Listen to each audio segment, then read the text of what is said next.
J'espère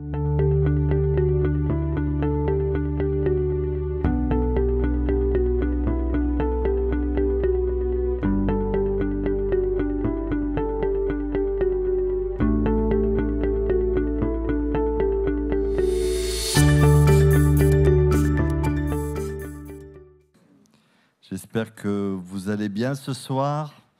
En tout cas, que le Seigneur nous bénisse abondamment, qu'il est bon pour nous d'être dans la communion fraternelle, n'est-ce pas?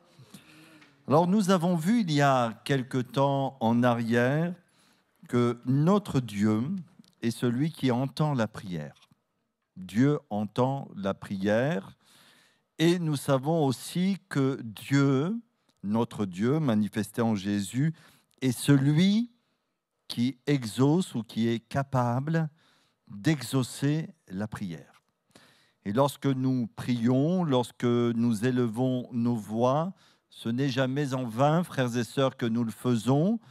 Et nous avons raison de prendre du temps pour prier dans nos demeures. Nous avons raison de prendre du temps pour prier à l'église. Et c'est vrai que la prière, parfois, va prendre différentes formes dans notre existence. Si nous sommes dans la joie, notre prière va se transformer en adoration, en reconnaissance, en louange. Si nous sommes dans la tristesse, notre prière va se transformer en requête, en intercession. Si nous sommes dans des combats spirituels, notre prière peut se transformer en confession. Nous allons confesser notre victoire avec Jésus. Alors c'est vrai que Dieu entend la prière et vous connaissez tous ces passages de la Bible qui sont là pour nous réconforter, pour nous encourager, pour nous consoler, pour nous amener à une foi plus vivante, plus ferme, plus profonde, et notamment ce verset que nous aimons citer, quand un malheureux crie, l'Éternel l'entend et le délivre de toutes ses détresses. J'avais posé une question, je ne sais pas si vous en rappelez, mais est-ce que Dieu exauce toutes les prières? Et j'avais répondu non. Et je m'étais appuyé encore sur un passage de la Bible pour expliquer cette vérité. Et notamment dans l'épître de Jacques au chapitre 4, il est dit ceci, vous demandez, verset 3, Jacques chapitre 4, verset 3, vous demandez et vous ne recevez pas parce que vous demandez mal, dans le but de satisfaire vos passions. Et ici, Jacques enseigne des chrétiens sur la prière. Ces chrétiens, eux, ont franchi le pas de prier, de demander, de venir vers Dieu dans le but de recevoir, mais malheureusement, ils prient et ils ne reçoivent pas. Ça peut paraître paradoxal. Ils demandent, mais leur prière reste sans réponse. Et ça peut, c'est vrai, nous laisser perplexes. Si nous prions et nous ne recevons pas de réponse, il faut essayer de comprendre pourquoi nous ne recevons pas de réponse. Et Jacques va dire ceci, vous demandez et vous ne recevez pas. Pourquoi? Parce que vous demandez mal. Vous demandez dans le but de satisfaire vos passions. Donc, leur prière n'est plus en accord avec la volonté de Dieu, avec l'esprit de la Bible, avec l'amour de Dieu, avec les buts divins, donc ils ne peuvent pas être exaucés par le Seigneur. Et nous nous rendons compte, en fin de compte, quand nous lisons les Écritures, qu'il y a ce grand thème qui se dégage dans la Bible, le thème de la prière, et nous sommes appelés à prier, nous sommes appelés à développer notre vie de prière. Jésus va dire « Demandez et vous recevrez », mais nous voyons aussi que notre prière va être accompagnée par toutes sortes de choses, toutes sortes de principes spirituels pour que celle-ci soit agréable à Dieu.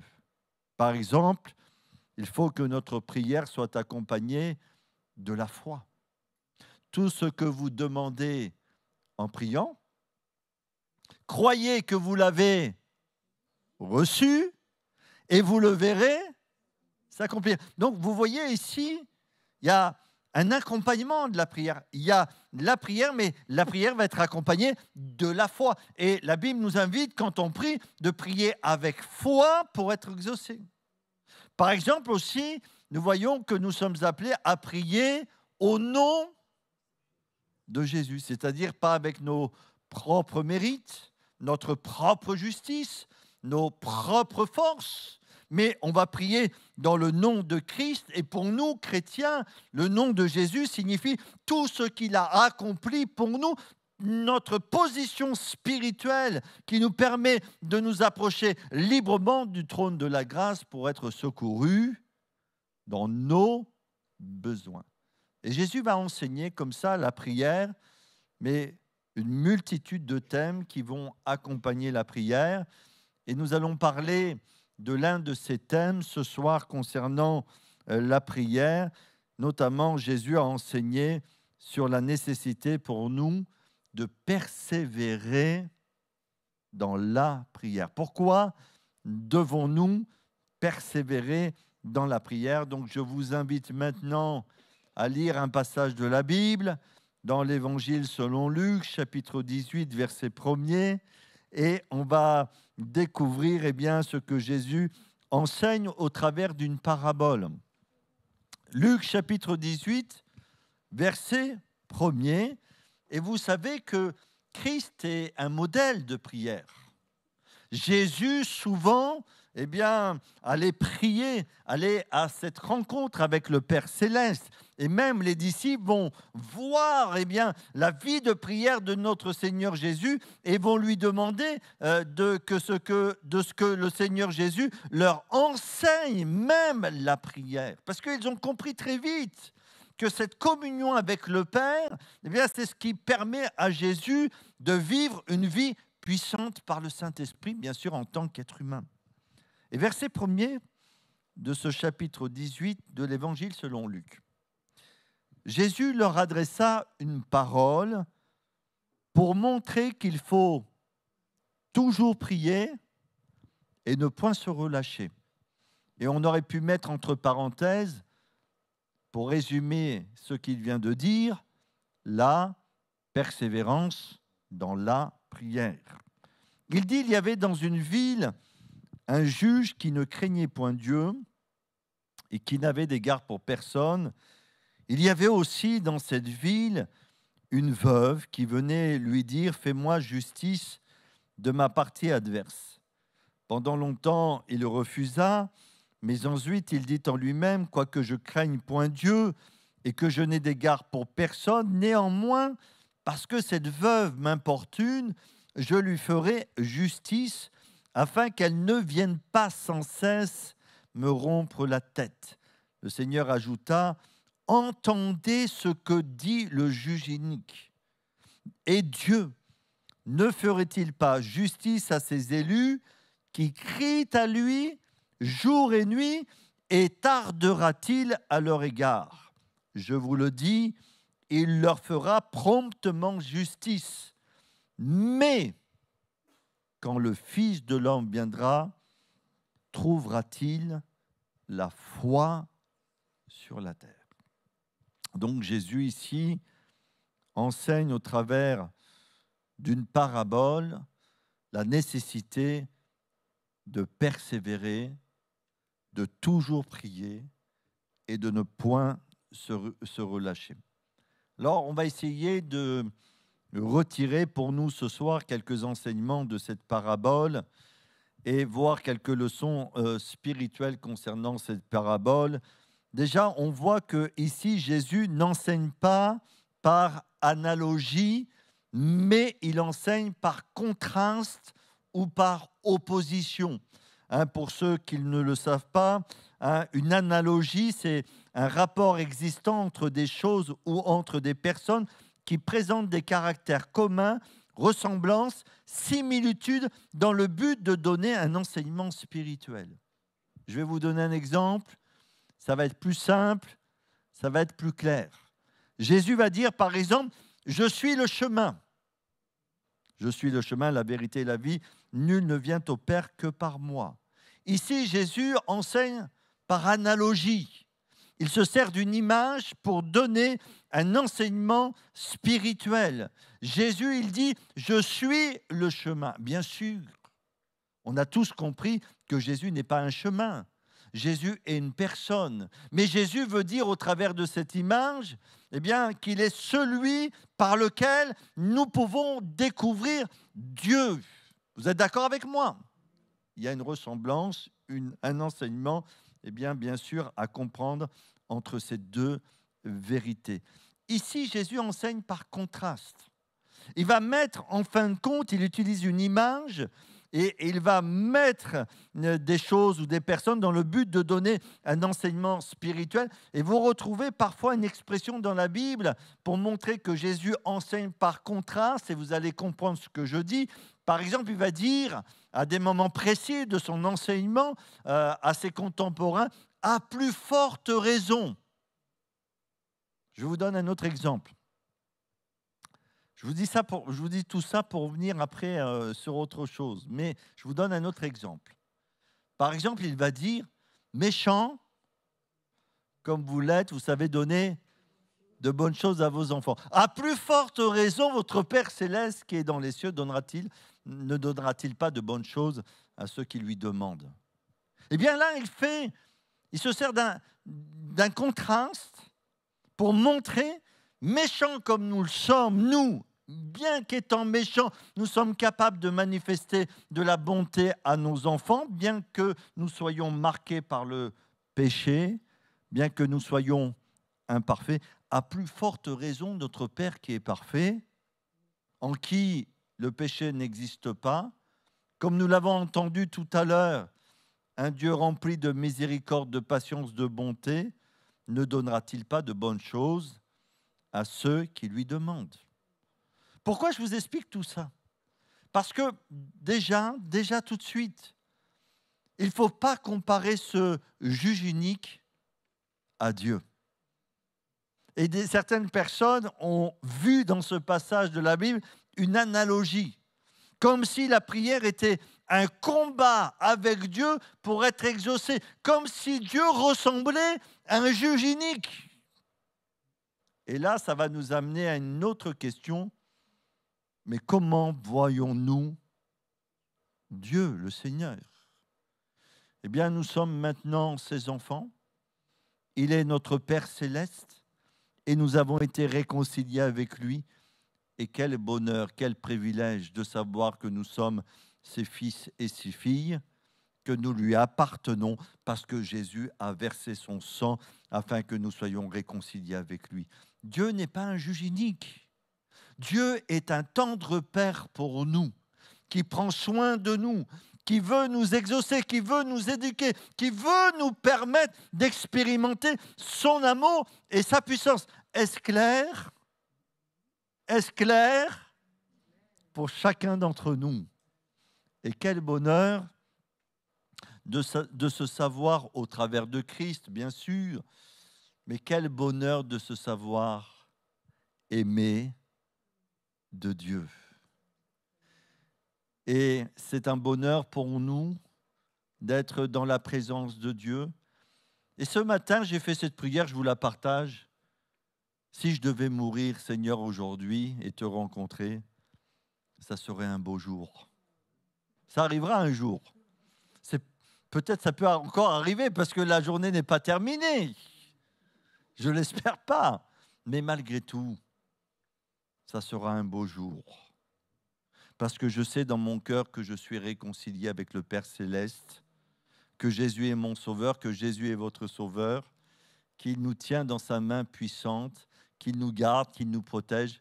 Mais tant que nous sommes encore sur cette terre, c'est pour que nous puissions le servir de mieux en mieux, que nous fassions des progrès les uns et les autres. Donc pas d'analogie entre Dieu et ce juge unique.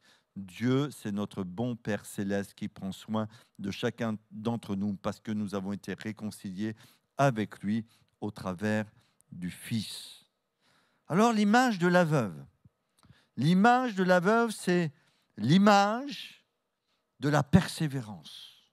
On voit, et il y a encore un contraste même au niveau du rang social, entre cette femme qui est veuve et ce juge qui a une position élevée. Il y a un contrat. Et nous voyons au travers de l'histoire de ces deux personnages qui habitent dans une ville, puisque Jésus se sert de cette parabole pour nous enseigner, on voit des qualités qui se dégagent de cette vie que nous sommes appelés aussi ensuite à reproduire dans notre existence pour voir la puissance du Seigneur agir dans nos vies. Déjà, ce que Christ a voulu montrer, c'est sa ténacité, sa persévérance. Elle ne s'est pas découragée. Elle aurait pu se décourager. Elle aurait pu abandonner. Elle aurait pu se satisfaire de cette non-réponse.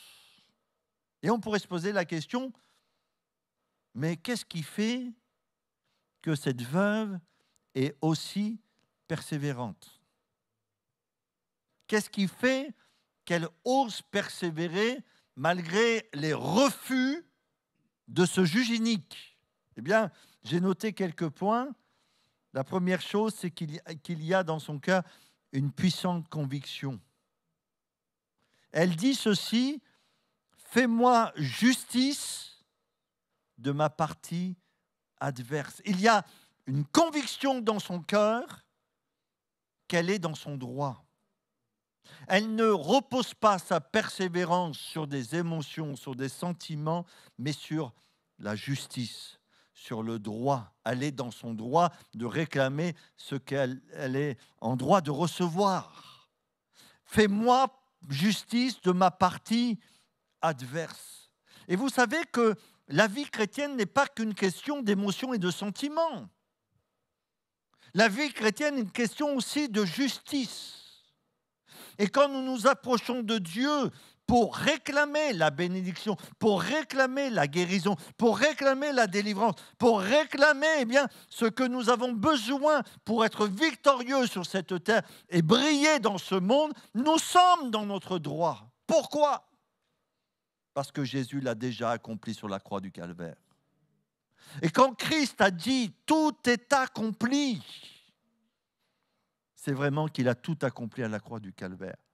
On dit souvent, par ses meurtrissures, nous sommes guéris. Donc, à quel moment Jésus a été crucifié?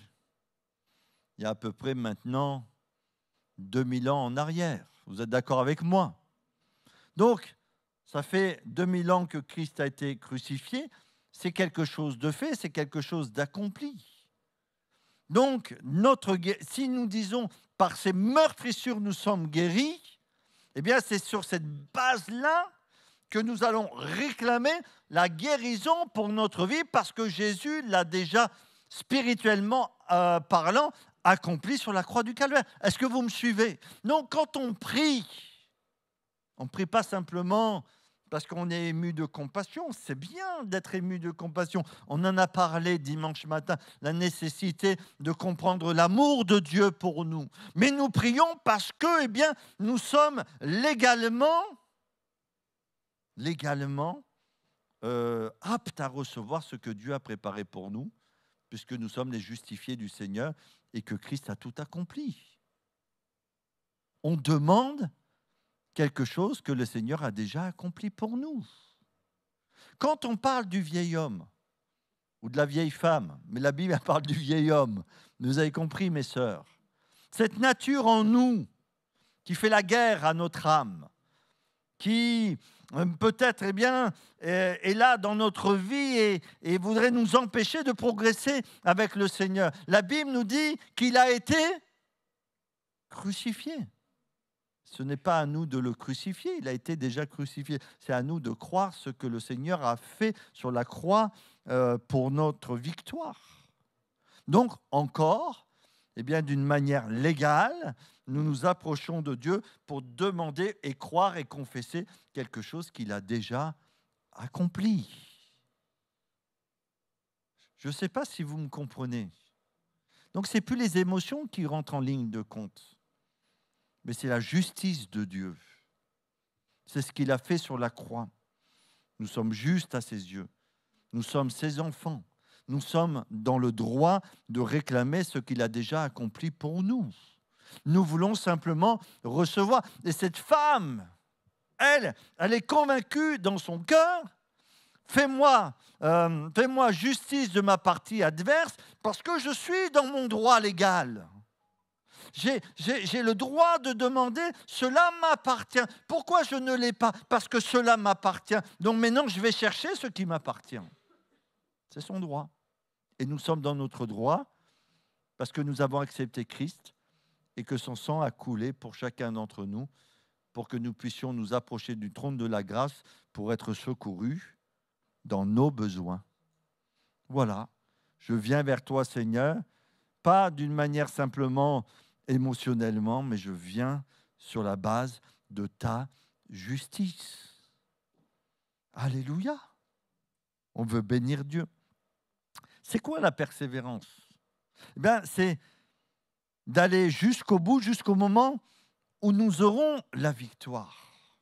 Parce qu'il ne faut jamais oublier que le but de la prière, c'est quoi? C'est quoi le but de la prière? C'est d'être exaucé. Si vous priez, mais si vous priez et vous ne vous attendez pas à être exaucé, ben vous n'allez pas être exaucé.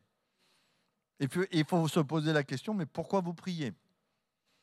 Si je demande à quelque chose à Dieu, mais déjà dans mon cœur, j'ai formé cette croyance que de toute façon je demande, mais je ne serai pas exaucé ou Dieu ne me répondra pas, eh bien, il faut que je vois ce qui se passe dans mon cœur pour rectifier ça, parce que le but de la prière, c'est d'être exaucé. Vous me suivez? J'ai envie de dire, le but de la prière, pour être un petit peu plus précis, c'est de recevoir une réponse.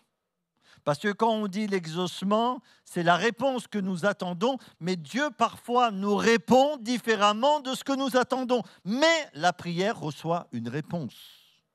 Et il ne faut pas considérer les silences de Dieu comme des non.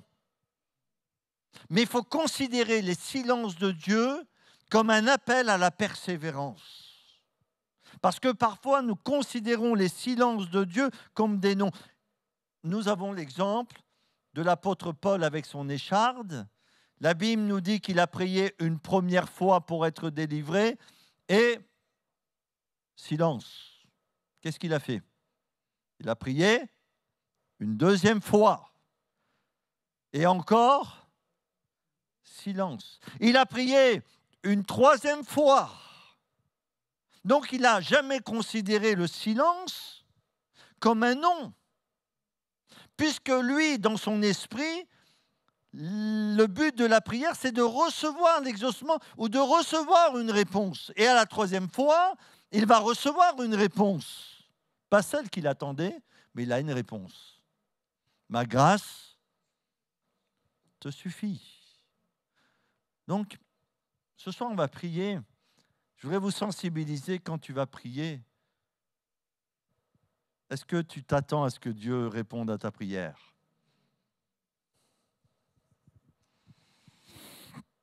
La prière valable, c'est celle qui reçoit une réponse et on doit persévérer pour entendre la réponse de Dieu. Quelques points encore, quelques enseignements que Jésus désire nous communiquer.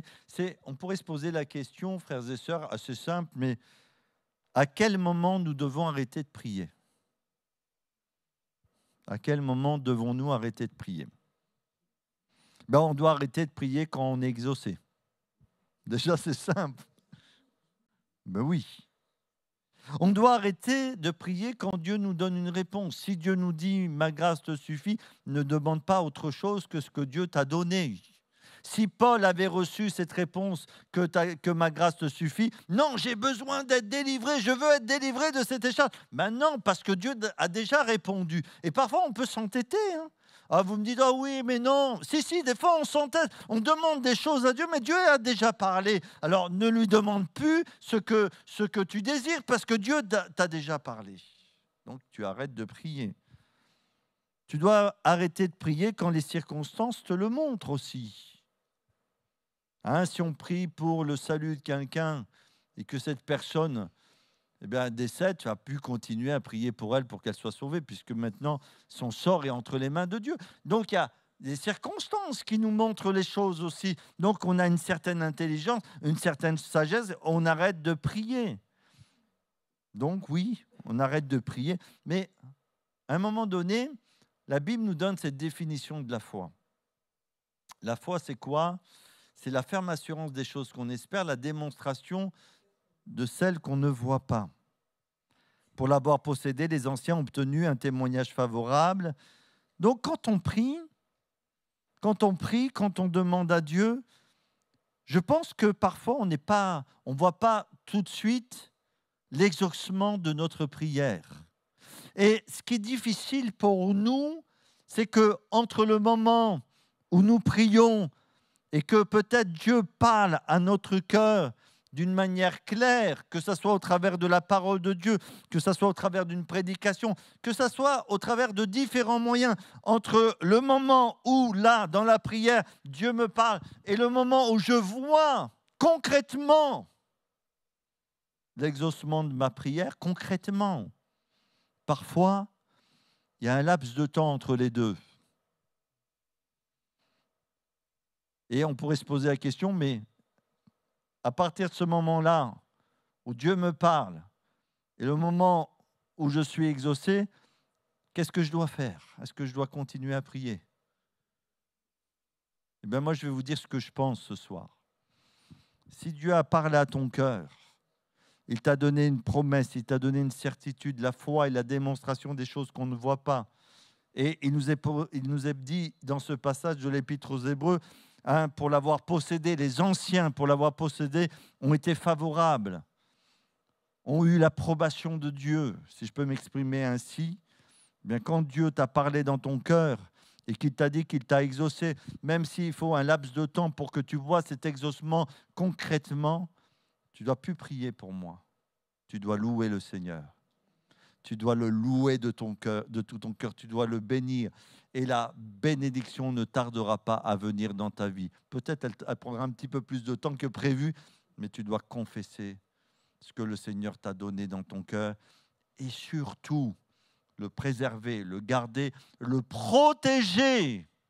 Parce que l'ennemi voudra enlever ce que le Seigneur a déposé au fond de toi. Je vais terminer. On pourrait se poser cette question, mais si notre Père Céleste a tout entre ses mains, s'il est tout puissant, pourquoi ne répond-il pas tout de suite? On aimerait avoir toutes les réponses tout de suite. Déjà, il y a la providence de Dieu. Dieu n'agit jamais en retard, jamais en avance. Vous savez, il y a quelques années, j'ai suivi un cours de secourisme. Et ce gradé pompier disait ceci, que pour sauver des vies, les pompiers ont un entraînement très difficile. Et on parle souvent des pompiers de Paris, etc., où il y a des entraînements très difficiles parce qu'ils sont confrontés à des situations extrêmes, que ce soit avec le feu, que ce soit dans des accidents. Et il disait qu'il y avait un entraînement très, très, très dur, très difficile pour qu'ils puissent intervenir le mieux possible. Vous savez aussi qu'il y a des moyens maintenant technologiques qui sont mis en place pour les aider dans leur intervention. Et il disait ceci, que malgré toute la connaissance, malgré tous les efforts, malgré tous les entraînements, parfois ils arrivaient quelques secondes trop tard sur une situation. Et parce qu'ils arrivaient quelques secondes trop tard, bien des choses étaient finies. Quelques secondes. Quelques secondes faisaient la différence pour eux. Ce n'est pas grand-chose, quelques secondes. Mais pour eux, c'était énorme. J'ai envie de vous dire, frères et sœurs, notre Dieu, il n'est jamais en retard. Ne vous inquiétez pas. Non, ne vous inquiétez pas. Et M. Segura, le pasteur Segura, rappelait cet après-midi, Dieu ne t'a pas oublié. Non, non, Dieu ne t'a pas oublié, il n'est pas en retard. Mais Dieu n'est jamais aussi en avance dans le mauvais sens du terme. Il intervient comme il veut déjà, mais toujours dans le bon timing, au bon moment. À nous de lui faire pleinement confiance. Alors pourquoi Dieu ne répond-il pas tout de suite? J'ai essayé aussi d'apporter quelques éléments de réponse. Parce que, je ne sais pas si on réalise toujours, mais dans ce monde, il y a un combat spirituel. Il y a un combat entre le bien et le mal, entre le désir de Dieu de sauver, d'intervenir, de guérir, de manifester sa puissance, et l'ennemi de notre âme qui veut entraîner le maximum de personnes dans la perdition, dans les tourments, dans le malheur, dans toutes ces choses chaotiques qu'il y a dans ce monde. Et Dieu veut agir, mais pour agir, il veut que son Église soit une armée qui se lève pour prier, parce qu'il y a un combat spirituel. Il veut que son Église s'engage pleinement à ses côtés dans ce combat spirituel. Et comment on va s'engager pleinement à ses côtés? Cela va se passer dans la prière. Vous connaissez, je vous fais grâce de ce passage, vous le lirez chez vous, mais l'histoire de Daniel qui a prié, qui a jeûné, et Dieu avait entendu sa prière, mais il y a un combat qui s'est passé dans le ciel. Et puis aussi, Dieu nous laisse toujours le choix. Prier, c'est un choix. On décide de prier. N'attendez pas qu'il y ait un ange qui vienne vous visiter pour que vous puissiez prier. Non, c'est un choix. On doit décider et Dieu ne peut pas aller au-delà de nos choix. Dans ce passage de la Bible aussi, on voit qu'il faut qu'on développe notre foi parce que Jésus dit ceci, quand le Fils de l'homme viendra, trouvera-t-il la foi sur la terre? On sent quand même qu'il y a parfois dans notre monde des vagues d'incrédulité comme ça qui passent, qui essayent de nous submerger, de l'incrédulité qui essaye de nous emparer, s'emparer de notre esprit, s'emparer de notre vie. Et on doit lutter contre cette incrédulité. Jésus nous lance un appel. Quand le Fils de l'homme viendra, trouvera-t-il la foi sur la terre? Trouvera-t-il la foi dans mon cœur? Et puis je termine.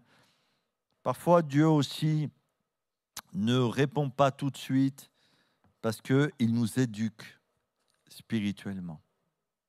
C'est l'éducation de Dieu.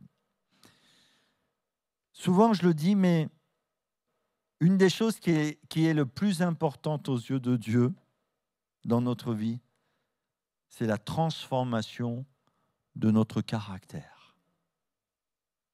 Le Seigneur, en nous sauvant, il veut que nous ressemblions à Jésus, à notre Sauveur bien-aimé. Et vous savez, pour être transformés, il faut que nous apprenions certaines leçons. Et Dieu permet comme ça que nous cheminions avec lui pour apprendre ces leçons. S'il nous donnait tout de suite, peut-être on deviendrait, je dis peut-être pas vous, peut-être on deviendrait des enfants gâtés. Vous savez, comme les enfants d'Israël qui ont reçu la manne. Et au bout d'un moment, ils ont dit, on est dégoûté de cette nourriture. Pourtant, c'était la manne du ciel, et cette manne est appelée la nourriture des anges. Mais ils étaient dégoûtés par cette nourriture. N'étaient-ils pas devenus des enfants un peu capricieux? Que Dieu nous aide. Dieu veut nous former, il veut nous transformer. Il veut que nous ressemblions à Jésus. Les autres doivent voir dans nos vies la paix de Jésus, la patience, la bonté. Ils doivent voir ce caractère transformé par la puissance du Saint-Esprit. Et ça, c'est un cheminement aussi dans notre vie. Alors, on va prier maintenant que Dieu nous aide à persévérer dans la prière et que chacun puisse prier. Chacun puisse élever sa voix. Amen. Que chacun puisse demander au Seigneur, eh bien, et croire que ce qu'il demande, il va le recevoir. Il va recevoir une réponse. Seigneur, nous voulons des réponses. Eh bien, Dieu va parler au travers de sa parole, va parler de différents moyens à nos cœurs, mais on veut ce contact personnel avec Dieu. Amen. Merci Seigneur pour ta grâce. Aide-nous. Aide-nous dans notre communion avec toi. C'est vrai que tu nous enseignes, Seigneur, à toujours prier et ne point nous relâcher. Seigneur, aide-nous. Nous voulons être conscients des combats. Nous voulons être conscients aussi que tu as tout préparé pour nous. Nous voulons aussi réaliser que dans le tout accompli de Jésus, il y a une pleine victoire pour notre vie. Alors à toi la louange et la gloire. Et ce que nous demandons ce soir, et ce que nous allons demander ce soir dans nos prières, nous voulons croire de tout notre cœur que tu nous l'accordes dans le beau nom de Christ. Amen, amen.